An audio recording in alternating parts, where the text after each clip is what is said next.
प्यारे देशवासियों, सारी कानूनी अधिवक्ताओं को शत शत नमन।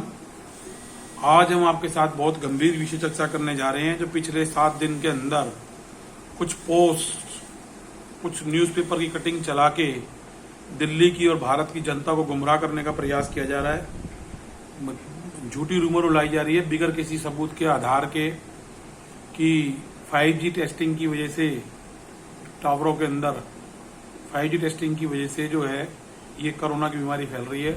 ये बातें सुन के ऐसा लगता है जैसे कि बिल्कुल ही कोई एकदम कहने वाले की और सोचने वाले की बुद्धि के ऊपर सवाल उठता है कि जैसे एक मासूम बच्चा, अनपढ़ आदमी,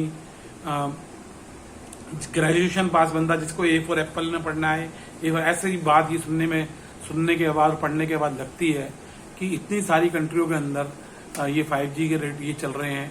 लेकिन कुछ भ्रामक प्रचार ये इसलिए किया जा रहा है कि देश की तरक्की को, विकास को रोकने का प्रयास किया जा रहा है।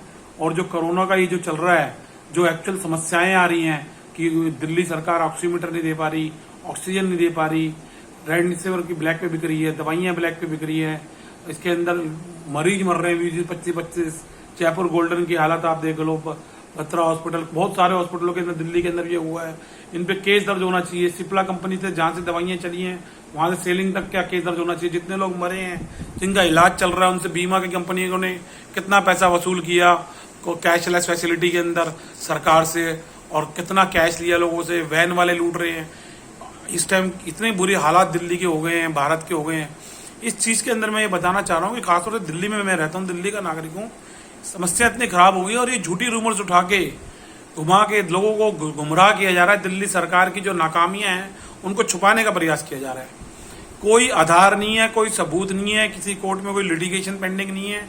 जितनी भी खबरें आ रही हैं, एक जबरदस्ती की खबर घुमाई जा रही है। ऐसा कुछ भी, अगर कोई करंट लगने की सूचना हमारी जानकारी में नहीं आई कि किसी को मकान के अंदर करंट लगा हो। मैं रानीबाग क्षेत्र में निवासी हूँ। किसी निवासी ने कोई अभी तक ऐसा कोई प्रूफ सामने किसी के पास नहीं है। मेरी सब लोगों से हाथ जोड़ के ये रिक्वेस्ट है। ऑलरेडी हमारा देश अफवाहों का शिकार हो रहा है। देश के अंदर धर्म के और जाति के नाम पर अभी पश्चिम बंगाल में आपने देख लिया है किस तरह से हालात हुए। मैं ये जानना चाहता हूं कि देश की अखंडता को और एकता को तोड़ने का प्रयास किया जा रहा है, कमजोर करने का प्रयास किया जा रहा है विदेशी ताकतों द्वारा। इस देश की तरक्की को रोकने का प्रयास किया जा रहा है। आदरणीय मोदी जी के नेतृत्व में देश आगे बढ़ रहा है, इसको रोकने का प्रयास किया जा रहा है।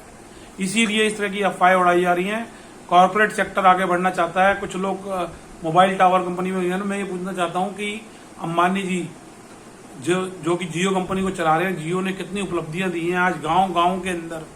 आज आप ये देखो कि उनकी वजह से और कंपनियों को भी रेट कम करने पड़े। आज 150 रुपए के अंदर आप मन चाहिए बातें इंटरनेट पे बात कर रहे हो। पूरा देश, विश्व से किसान, जमीन पे मजदूर रहने वाला आदमी, किसान, बॉर्डर पे सब आदमी एक दूसरे से कनेक्ट हो गए, घंटों घंटों बात कर सकते हैं। देश में मिनटों में खबरें पहुंचती हैं। आज जागरूक हो गया है। जो स्कूल जहां तक पहुंचने का सपना कभी भी नहीं था, आज मोदी जी के और इनके, मैं कहता हूं जियो कंपनी की वजह से आज ये पोजीशन हो गई। स्कूल गांव गांव तक पहुंच गया है, स्कूल घर घर तक पहुंच गया है, स्कूल मजदूरों के हाथों तक पहुंच गया है, स्कूल बच्चों के हाथ में पहुंच गया है। आप ये सोचो कि देश कितनी तेजी से तरक्की कर रहा है। इसको ये टुकड़े टुकड़े गैंग रोकना चाह रहा है। मेरी देश के नागरिकों से अपील है कि अफवाहों में मत आए। जब तक किसी बात का ठोस आधार, निर्णय आपके सामने ना हो, सबूत ना हो, उस पर प्रतिक्रिया ना करें। इस टाइम हमारे देश की एकता, अखंडता को कमजोर करने का प्रयास किया जा रहा है। इससे बचे। मेरी ये देश के नागरिकों से अपील है, देश के उन नेताओं से भी अपील है, देश के उन ब्यूरोक्रेट से भी अपील है जो लोग ना समझी में बस व्हाट्सएप पे खबर आती है और फॉरवर्ड कर देते हैं, ये सोचे समझे बिगर कि भाई ये क्या हो रहा है। सरकार अगर कार्रवाई करेगी, पुलिस कार्रवाई करेगी तो कहेंगे कि पुलिस सख्ती कर रही है। इससे कितना लोगों के ऊपर विचार विपरीत जाता है कि जो अनएजुकेटेड 75% देश का अनपढ़ आदमी है, जब वो आदमी ऐसी खबरें पढ़ता है तो वो इन झूठी खबरों पे सच मानने लग जाता है। इस तरह की खबरें जरा तेजी से फैलती हैं। इसलिए मैं ये चाहता हूं कि कोरोना के अंदर सबसे पहला जो काम है, समस्या ना बने देश के अंदर, समाधान बने। ऑलरेडी हमारे दिल्ली के मुख्यमंत्री और इनके प्रशासन के और इनके अधिकारियों की कमी की वजह से मार्च 2020 के अंदर यहाँ पहली बार लॉकडाउन लग गया था। इन्होंने इतने महीनों में कोई तैयारी नहीं करी। आज ये देखो, हमारा देश 75 साल से कितनी बार हमारे देश में युद्ध हुआ, लेकिन हमारा देश लगातार युद्ध तो होता नहीं है, लेकिन लगातार हमारे देश में 70 साल से हथियारों की खरीद चलती रही है। आंतरिक शक्ति को मजबूत करने के लिए प्रयास करते रहे हैं। पुलिस का इंफ्रास्ट्रक्चर मजबूत किया जा रहा है। बहुत सारी एजेंसीज लगा रखी हैं। बाहरी सेक्टर के लिए सेना पे अरबों रुपया खर्च किया जा रहा है। क्यों राफेल खरीदे जा रहे हैं? क्योंकि देश की सुरक्षा को मजबूत करना चाहते हैं। बोफार्स की तोपों की खरीदी गई देश की सुरक्षा को मजबूत करने के लिए। तो इसी तरीके से ये प्रयास चलते रहते हैं। सरकारें काम कर रही हैं और इधर दिल्ली सरकार ने 14 महीने में कोई भी कोविड को लेकर या किसी अन्य वायरस को या कोई आने वाले भविष्य में बायोलॉजिकल कोई भी वार हो जाए, कोई और अटैक वायरस आ जाए, कोई तैयारी नहीं है। पोल खोल के रख दी है केजरीवाल जी की कि जो मोहल्ला क्लिनिक के नाम पे ये बात स्वास्थ्य की कर रहे थे, कितने घोटाले इनके टाइम में हो रहे हैं, कितना क्या समझ में नहीं आ रहा कि आखिर केजरीवाल जी चाहते क्या है। दिल्ली की जनता को 200 बिजली यूनिट का उन्होंने कीमत एक लगा दी है एक बहुत बड़े वर्ग की कि वो वोट इनको मिल जाएंगे और इसकी वजह से आज हालात इतने खराब हो चुके हैं। एनडीपीएल की हालत आज डेसू से भी ज्यादा बुरी है। अगर आज आप अपनी दुकान का मीटर लगवाना चाहते हैं, चक्कर काटते रह जाओगे, बिगर इनकी जेबें गर्म करे आपका काम नहीं होगा।